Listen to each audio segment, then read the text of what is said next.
السلام علیکم، میں ہوں شیخو۔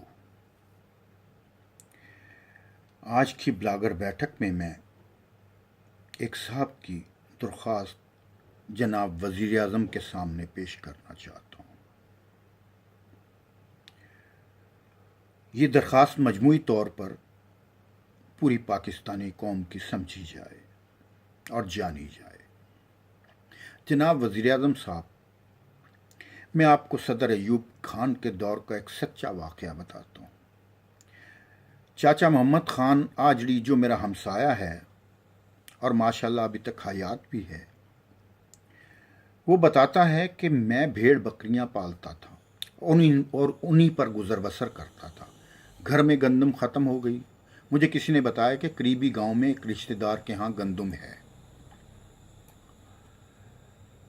میں اس کے پاس چلا گیا اور مجھے کچھ گندم اسے کہنے لگا۔ میں نے اسے کہا کہ مجھے کچھ گندم ادھار دے دو، میں چند دن بعد اپنے لے بیچ کر پیسے آپ کو لوٹا دوں گا۔ اس نے میری بات سنی اور بے رخی سے بولا، جب پیسے آ جائیں تب گندم لے جانا۔ میں مایوس لوٹ آیا۔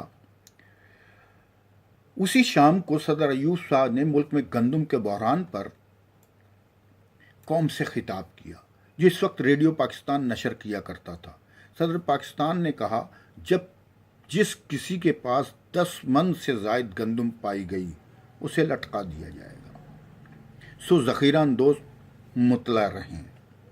میں صبح اٹھا تو 3 اونٹ بوریاں اٹھائے اپنے گھر کی طرف آتے دکھائی دیے۔ اونٹ والے نے صدا دی۔ میں گیا تو بولا، یہ ایک اونٹ پر لدی 5 بوری گندم آپ کے لیے فلاں شخص نے بھیجی ہے۔ یہ وہی شخص تھا جس نے کل مجھے دھتکار دیا تھا، اور باقی 2 اونٹوں پر لدی 10 بوریاں فلاں شخص کے لیے ہیں۔ آپ اپنی بوریاں لے کر مجھے اس شخص کا گھر بتا دیجئے تاکہ میں اس کو اس کی گندم پہنچا دوں۔ میں نے اس گندم کی قیمت کے بارے میں دریافت کیا تو بولا، اس نے کہا کہ جب اللہ دے مجھے پیسے دے جانا۔ یہ اس حاکم صدر ایوب کا وقت کا دبدبا تھا، جس نے اسلام آباد میں بیٹھ کر بات کی۔ لوگوں نے ریڈیو پر سنی اور ذخیرہ اندوزوں نے اپنا ذخیرہ ادھر ادھر کرنا شروع کر دیا یا بانٹنا شروع کر دیا۔ جناب علی وزیر اعظم صاحب، میں چاہتا ہوں کہ ہم چاہتے ہیں کہ ہمیں بھی کچھ ایسا اور اس طرح ہوتا نظر آئے۔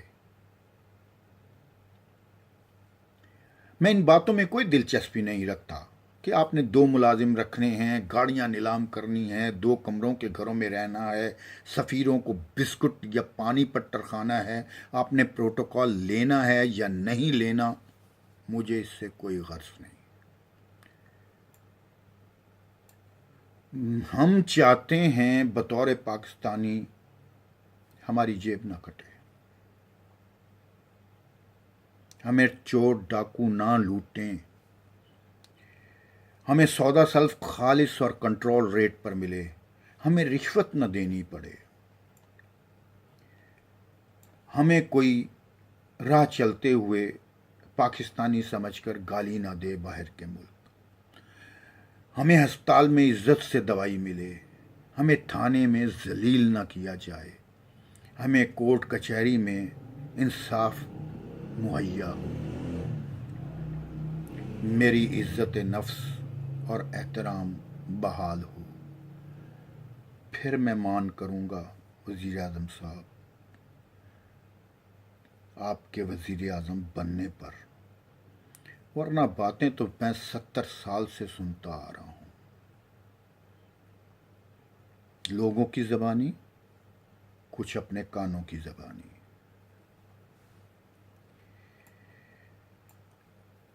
اگر اب بھی یہ سب پر عمل نہیں ہوتا، پاکستان تو رہے گا انشاءاللہ، مگر آپ نہیں رہیں گے۔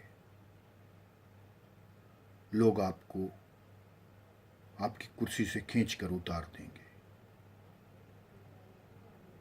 آج کے لیے اتنا ہی۔ دعاؤں میں یاد رکھیے گا۔ شیخو کو اجازت دیجیے۔ اللہ حافظ۔